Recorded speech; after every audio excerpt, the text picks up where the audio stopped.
kusoo dhawaada warka habeenimo caalamsida media fadlan haddii anugu cusub tahay subscribe share gambeelka furdaawo wararkii ugu dambeeyay waa habeenimo sabti ay soo galayso qodobo xasaasi ah inoo soo socdo fadlan nala joog xog xasaasi ah wasiirada xukuumadii ra'iisul wasaare xasan cali khayre oo looga yeeray filla Soomaaliya isla markaasina ra'iisul wasaaraha cusub ayaa la filayaa inuu ku dhawaaqo wasiiradiisa cusub si hayayaasha wasiirada xukuumadii dhacday ee khayre ayaa looga yeeray filla Soomaaliya iyadoo ay jirto guux ku saabsan in ra'iisul wasaaraha cusub ee Soomaaliya Mr Roble oo ku dhawaaqi doono golihiisa wasiirada cusub lama oga sababta rasmiga ah ee ka dambeysay amarkaani loogu yeeray balse waxaa la fahamsan yahay in loogu yeeray arrimo ku saabsan soo xulista xubnaha cusub ee xukuumadda iyada oo qaarkood la soo celin doono qaar kalena loo sheegi doono inay soo laaban isla markaasina ay halkaasi ka huleelaan xubnaha soo laaban doono waxaa loo badinayaa inay ka mid yihiin ra'iisul wasaare ku-xigeenka Soomaaliya Mahdi Maxamed Guuleed Qadar wasiirka maaliyadda Soomaaliya Cabdiraxmaan Ducaale Bayle wasiirka arrimaha dibadda Soomaaliya Danjire Axmed Ciise Cawad wasiirka warfaafinta Soomaaliya Xildhibaan Maxamed Cabdi Xayir Maare iyo wasiirka dhalinyarada iyo cayaaraha xildhibaanad khadiija maxamed diiriye wasiirka waxbarashada hidaaya tacliinta sare xildhibaan cabdullaahi goodax barre iyo qaar kale oo hadda ka tirsan sihayayaasha golaha wasiirada Soomaaliya isla markaasina saaxiib la ah madaxweyne farmaajo wasiirada baxaya waxaa ka mid ah ama ugu tunka weyn wasiirka amniga Soomaaliya xildhibaan maxamed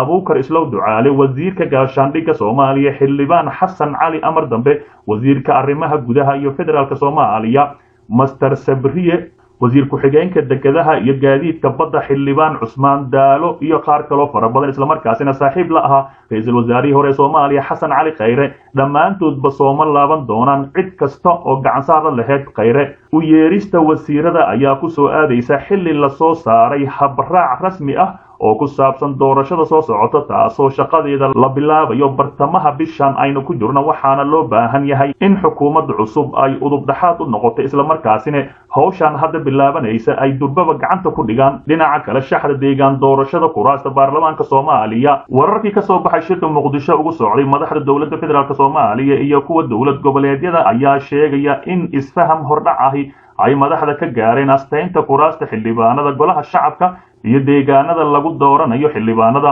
isfahamku waxa uu sheegayaa in madaxdu ay isku raaceen in dowlad goboleed kasta laga asteeyo laba deegaan doorasho oo caasimadu ku jiraan koonfur galbeed deegaanadeeda waxaa lagu soo dooran doonaa kuraasta ugu badan ee xildhibaanada golaha shacabka waxaana loo asteeyay 69 kursi lagu soo doorto Baydhabo ayaa loo asteeyay 44 kursi halka caasimada rasmiga ah ee Baraawe loo asteeyay in lagu soo doorto 25 kursi gobolka Banaadir waxaa loo asteeyay in lagu soo doorto 51 kursi oo kala matalaya beelaha Banaadiriga iyo beelaha gobolada waqooyi ee Soomaaliland beelaha Banaadiriga ayaa leh 5 kursi halka 46 kursi ay leeyihiin gobolada waqooyi ee Soomaaliland Jubbaland 43 kursi ayay leedahay Kismaayo 27 kursi halka loo asteeyay Garbaharey 6 kursi Puntland 39 kursi Garowe oo loo asteeyay 24 halka 15 kursina loo asteeyay Boosaaso Hirshabeelle waxa ay leedahay 37 kursi halka 22 kursi lagu dooranayo Beledweyne 15 kursina lagu dooranayo Jowhar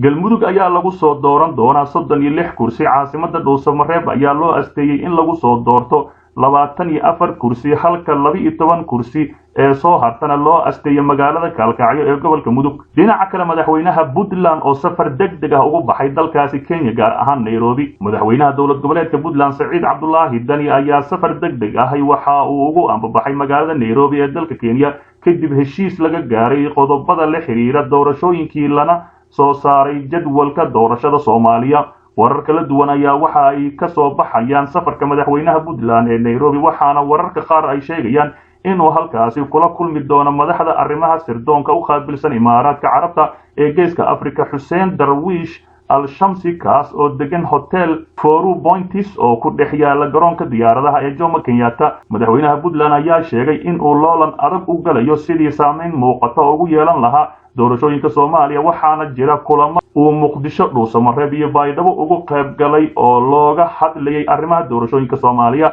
madaxa arrimaha sirdoonka u qaabilsan Imaaraadka Carabta ee Geeska Afrika Hussein Darwish al-Shamsi oo ku sugan Nairobi Imaaraadkana u qaabilsan doorashada Soomaaliya ayaa waxa ay wada kulmi doonaan madaxweyne Dani xog xasaasi ay fadeexad ku soo baxday madaxweyne farmaajo isla markaasina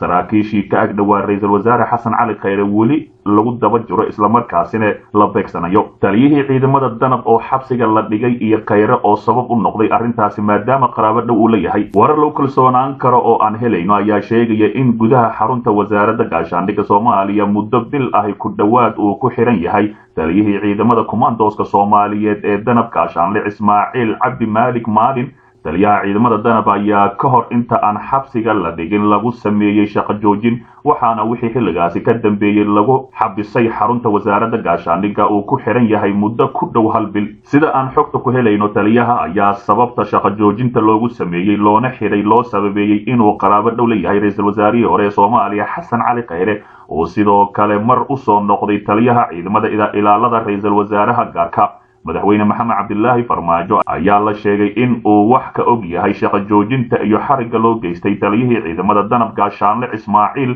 oo ahaa sargaal aad u firfircoon oo wax badan ka bedelay ciidamada danab intii uu taliyaha u ahaa. waxaa sidoo kale socda qorshe taliyaha danab loogu dhigayo nin ka mid ahi barotokoolka madaxweyne farmaajo oo dhowaan laga dhigay taliyaha qaybta sirdoonka militariga soomaaliya kadib markii xilkaasi sidoo kale loogu qaaday sargaal ku hayb ahi ra-iisul wasaarihii hore soomaaliya xasan cali khayre. dadkii aad u dhowaa una badnaa kuwa ku haybta ahi ra-iisul wasaarihii hore soomaaliya ayaa laga soo eriyey inta badan xafiiska ra-iisul wasaarihii hore soomaaliya, waxaana sidoo kale xilalka qaadis hadda wajahaya xubno kale oo aad ugu dhow khayre islamarkaasina tayo fiican ku leh ciidamada xoogga dalka soomaaliya. amar ka soo baxay madaxtooyada soomaaliya ayaa dhowaan xilalka looga qaaday saraakiil iyo taliyaal ka tirsan ciidamada militariga soomaaliya kuwa oo looga shakiyey in aysan daacad u ahayn filla soomaaliya qabiil ahaan kasoo jeeda beesha hawiye. dowladda maraykanka ayaa hore si adag ugu carootay shaqo joojinta lagu sameeyey taliyaha ciidamada danab uu maraykanku taageero, waxaana war ka soo baxay maraykanka lagu sheegay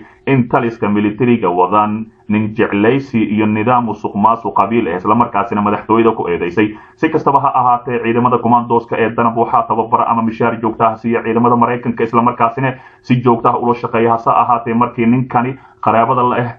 ra-iisul wasaarihii hore soomaaliya ay shaqo joojin ku samaysay filla soomaaliya, maraykanka aad u carooday islamarkaasina la kulma madaxweyne farmaajo una sheegay in ay daayaan musuq maasuqa iyo nin jeclaysiga iyo qabiilka ay kala fuquuqayaan, darabna ay xoogan yihiin islamarkaasina aysan kala furfurin filla soomaaliya. dhinaca kale jadwalka doorashooyinka 2020-2021 oo lasoo saaray shirkii xarunta filla soomaaliya ugu socday madaxda dowladda federaalk iyo madaxda maamul goboleedyada ayaa lagu go'aamiyey jadwalka doorashada dalka ka dhacaysa. jadwalka ayaa qeexaya in hanaanka doorashada si rasmi ah loo galo 10 bisha Oktoobar, iyada oo ilaa 20 bisha Oktoobar lasoo magacaabi doono labada guddi ee doorasho ee heer federaal iyo heer gobol. 20 ilaa 31 Oktoobar ayaa loo asteeyey in la dhiso lana tababaro guddiga doorashada. bisha November 1 ilaa 30 ayaa waxaa lagu soo gabagabayn doonaa soo xulista ergooyinka doorashada xildhibaanada iyo goobaha codbixinta. doorashada ugu horeysa ayaa dhacaysa 1 December